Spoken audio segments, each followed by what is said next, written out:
Hello everyone, कैसे हैं आप सब। स्वागत है आपका आपके अपने YouTube channel computer education by Poonam. और जैसे कि हम स्टार्ट कर चुके हैं टैली, और टैली की ये हमारी तीसरी क्लास है। पहले क्लास में मैंने आपको कंपनी क्रिएट करना बताया था। सेकंड में गेटवे ऑफ टैली के जो फंक्शंस हैं हमारे, उनके बारे में बताया था कि कौन कौन से फंक्शन में किस तरीके से यूज करते हैं हम। लेकिन वो सब हमारा सेकेंडरी है। फर्स्ट हमारा क्या होगा यहाँ पे, जो हमारा यानी कि अगर हम बात करें प्राइमरी जो हमारा वर्क होगा वो होगा कि आखिर अकाउंट्स क्या होता है, अकाउंट्स कौन कौन से होते हैं, कितने प्रकार के होते हैं, कौन से अकाउंट्स के अकॉर्डिंग क्या किया जाता है। अगर हमें ये सब नहीं पता है तो हम टैली नहीं कर पाएंगे, वहाँ पे कोई भी एंट्री सही तरीके से नहीं कर पाएंगे और ना ही हमें अच्छे से समझ आएगा। तो आज मैंने इसलिए बिल्कुल बेसिक से जीरो से स्टार्ट कर रहे हैं। ये आप समझ लीजिए कि आज आपका फर्स्ट चैप्टर स्टार्ट हुआ है या फर्स्ट क्लास स्टार्ट हुई है, जिसके अकॉर्डिंग हम सीखेंगे, जानेंगे, समझेंगे कि अकाउंट्स आखिर होता क्या है। अकाउंटिंग मैनुअल के बारे में आज हम बिल्कुल स्टार्टिंग से जानने की कोशिश करेंगे, समझेंगे। आई होप आप अच्छे से सीखेंगे। और अगर आपको ये क्लास अच्छी लगी तो आप कमेंट्स में ज़रूर बताइएगा और चैनल को सब्सक्राइब जरूर कीजिएगा, ताकि आपके पास नोटिफिकेशन टाइम से पहुंच पाए। और आप अगर सपोर्ट करेंगे तो मैं भी आपके लिए हेल्प कर सकती हूँ, आपके लिए कोशिश कर सकती हूँ एक कंप्लीट आपको कोर्स कराने की। लेकिन उसके लिए मुझे आपका सहयोग और आपको मेरे सहयोग की हम दोनों को ही ज़रूरत पड़ेगी।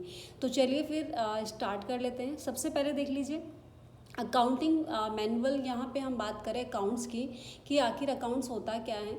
The analysis of profit, income and expenses, losses which is related to any business is called account. अगर हम बात करें कि अकाउंट होता क्या है, तो ये एक विश्लेषण होता है किस चीज़ का, जो कि आपके प्रॉफिट का, इनकम का यानी कि आपके लाभ का और आपके आय का, एंड एक्सपेंसेस आपके खर्चों का, लॉस आपके हानियों का, which is related to any business. और ये जो भी आपका रिलेटेड होता है बिजनेस से या व्यापार से, इज कॉल्ड अकाउंट। इसे हम क्या कहते हैं, अकाउंट या खाते कहते हैं। ठीक है, हिंदी में हम अकाउंट को खाते कह सकते हैं। तो यहाँ से अगर हम बात करें कि जो व्यापार में होने वाला आपका जो लाभ हानि है, या फिर आपके खर्चे हैं, या फिर आपकी प्रॉफिट है, आपका इनकम है, उन सब से रिलेटेड जो आपका विश्लेषण किया जाता है उसे हम खाते या अकाउंट कहते हैं। ठीक है, आई होप ये समझ आ गया होगा। Next, it represented with account sign. अगर हम बात करें कि हम इसे शॉर्ट में अकाउंट साइन से भी रिप्रेजेंट कर सकते हैं, यानी कि आपको ज़्यादातर अकाउंट्स पूरा ना लिखा हुआ मिलकर आपको खाली A/C लिखा हुआ मिलेगा, जिसे हम अकाउंट साइन के रूप में मानते हैं। ठीक है, तो चलिए फिर देख लेते हैं आगे कि टाइप्स ऑफ अकाउंट, अकाउंट के कितने टाइप होते हैं। ठीक है, there are 3 type of accounts. Accounts के 3 टाइप्स होते हैं आपके, यानी कि 3 प्रकार के अकाउंट होते हैं। कौन कौन से होते हैं, सबसे पहले देख लीजिए। आपका फर्स्ट आता है पर्सनल अकाउंट, यानी कि व्यक्तिगत खाते। जो भी आपके व्यक्तिगत तौर पर पर्सनल फर्म से रिलेटेड होते हैं वो ही आपके क्या होते हैं, व्यक्तिगत खाते या पर्सनल अकाउंट कहा जाता है। नेक्स्ट अगर हम बात करें, रियल अकाउंट आता है आपके पास सेकंड नंबर पे, जिसे हम वस्तुगत या फिर वास्तविक खाते भी कहते हैं। रियल अकाउंट मतलब जो वास्तविक होते हैं, या वस्तुगत यानी कि किसी वस्तु के लेन देन से संबंधित जो भी होता है उसे हम क्या कहते हैं, वास्तविक खाते या वस्तुगत खाते कहते हैं। नेक्स्ट नंबर 3 आता है नॉमिनल अकाउंट। नॉमिनल अकाउंट को हम हिंदी में अवास्तविक या फिर मिश्रित या फिर लाभ हानि खाते भी कह सकते हैं। तो इस तरह से हम रिप्रेजेंट कर सकते हैं नॉमिनल अकाउंट से रिलेटेड। इन तीनों के बारे में अब हम क्या कर सकते हैं, डिटेल में पढ़ लेंगे कि आखिर सबसे फर्स्ट हम देख लेते हैं पर्सनल अकाउंट कि पर्सनल अकाउंट होता क्या है। पर्सनल अकाउंट के बारे में अगर हम बात करें कि which is related to personal firms is known as personal account and it will be represented with sign account sign.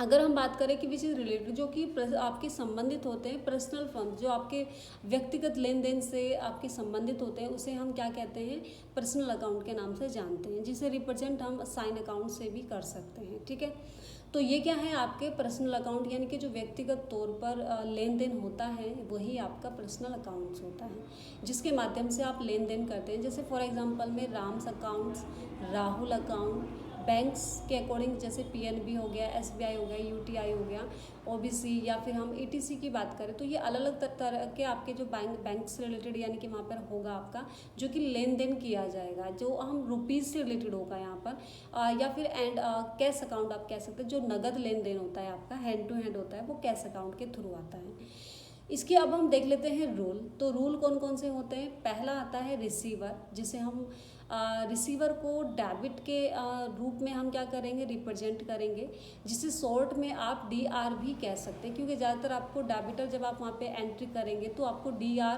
और CR दोनों ही चीज़ें आपको देखने को मिलेंगी। तो रिसीवर मतलब हम डेबिट की बात करें, जो कि प्राप्त करता है, यानी कि जो पैसों को प्राप्त करेगा, रुपीज़ प्राप्त करेगा, वो क्या हो जाएगा आपका डेबिटर यानी कि रिसीवर हो जाएगा। नेक्स्ट आता है नंबर 2 आपका गिवर। गिवर मतलब क्रेडिट, यानी कि हम कह सकते हैं CR से रिप्रेजेंट करेंगे हम इसको, यानी कि देने वाला, जो रुपीज़ दे रहा है। ठीक है, तो इस तरह से हम देख सकते हैं, ये इसके रूल होते हैं। अब हम जान लेते हैं इसके बारे में कुछ एग्जाम्पल कि किस प्रकार से क्वेश्चंस आपको देखने को मिल जाते हैं, कैसे आप पहचानेंगे कि ये पर्सनल अकाउंट है या फिर रियल अकाउंट है या फिर नॉमिनल अकाउंट है, इसके बारे में देख लीजिए। पहले आपके यहाँ पे देख लीजिए, एंट्री एग्जाम्पल है हमारे पास। पहला क्वेश्चन है हमारे पास, प्रीति पेड टू अंजू रुपीज़, ये सॉरी रुपीज़ की स्पेलिंग थोड़ी मिस्टेक हो गई है, कितना 5000 रुपीज़। ठीक है, अब अगर हम बात करें कि प्रीति ने पे किए हैं, किसको पे किए हैं, अंजू को किए हैं, कितने 5000 रुपये, यानी कि अब प्रीति ने अंजू को 5000 रुपये दिए हैं। ठीक है, तो कहने का मतलब है किसको दिए हैं, अंजू को दिए, यानी कि अंजू क्या होगी, प्राप्त करता।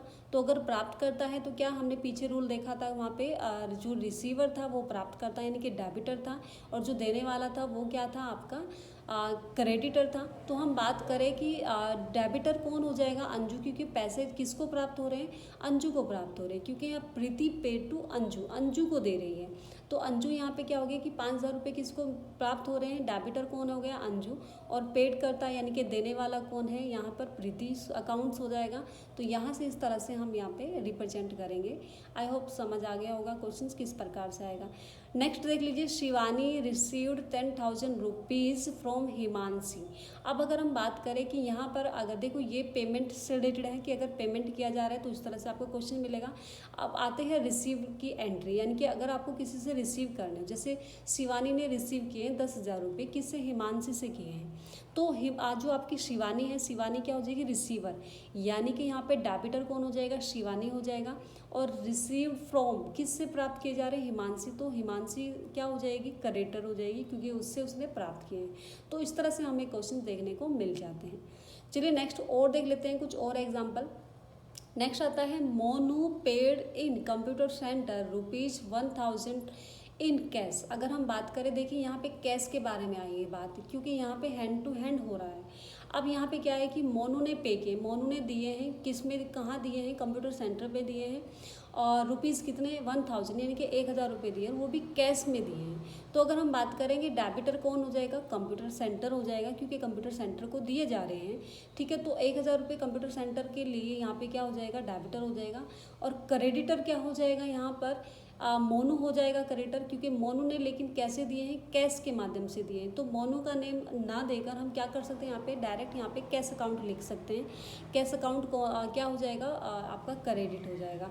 इस तरह से आपको ध्यान रखना है कि अगर नेम आपके सामने यहाँ पर दिया हुआ है तो आप कंफ्यूज मत हो जाना है कि यहाँ पे मोनू लिखना है आप, लेकिन जब आप एंट्री करेंगे वहाँ पे कैश अकाउंट ही लिखा हुआ आएगा आपका। ठीक है, आप मोनू को हटा के वहाँ पे कैश अकाउंट लिख सकते हैं, अगर ये बात यहाँ पे क्लियर की गई है इन कैश। अदरवाइज सिर्फ ये लिया होता कि Monu paid in computer centre ₹1000, तो डायरेक्ट आप यहाँ पे क्या लिख सकते थे, मोनू लिख सकते थे, लेकिन वो कैश में कर दिया, इन कैश। तो हम क्या करेंगे, कैश अकाउंट यहाँ पे रखेंगे, क्रेडिटर क्या हो जाएगा, कैश अकाउंट हो जाएगा।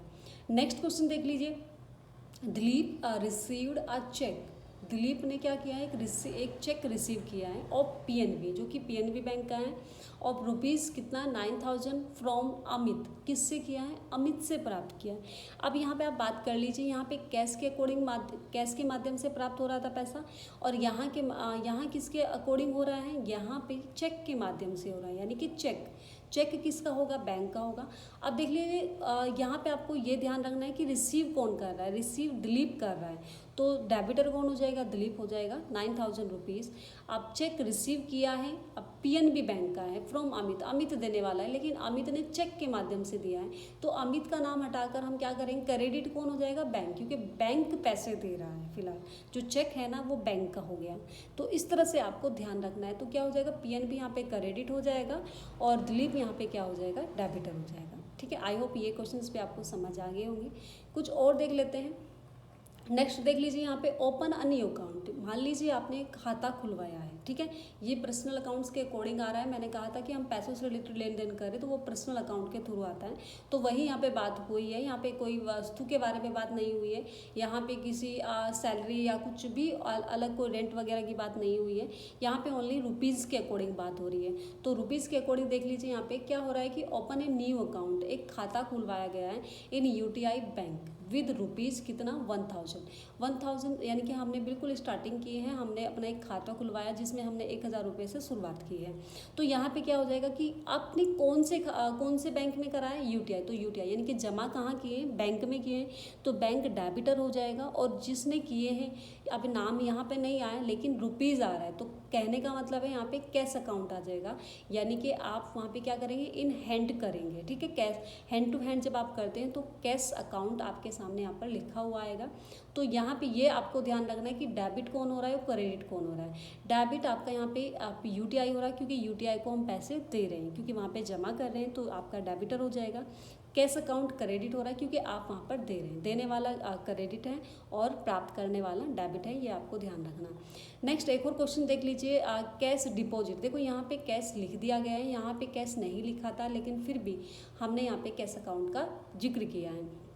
Cash deposit into UTI bank rupees कितना 8000। यानी कि अगर हम बात करें कि हमने कैश डिपॉजिट किया है किसमें, यूटीआई बैंक में किया है कितना 8000 रुपये।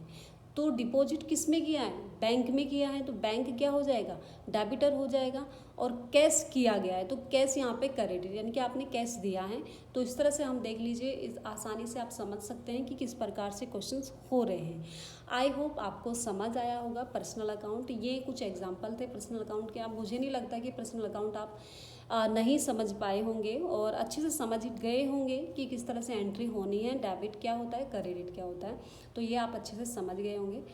अब नेक्स्ट वीडियो में जो हम लाने वाले हैं वो रियल अकाउंट के बारे में लाएंगे कि रियल अकाउंट क्या होता है। आप अच्छे से इसको वीडियो को देखिए, समझिए कि पर्सनल अकाउंट होता है क्या है, अकाउंट्स क्या होता है, इसके बारे में अच्छे से आपको समझना है। ठीक है, तो मिलते हैं नेक्स्ट वीडियो में।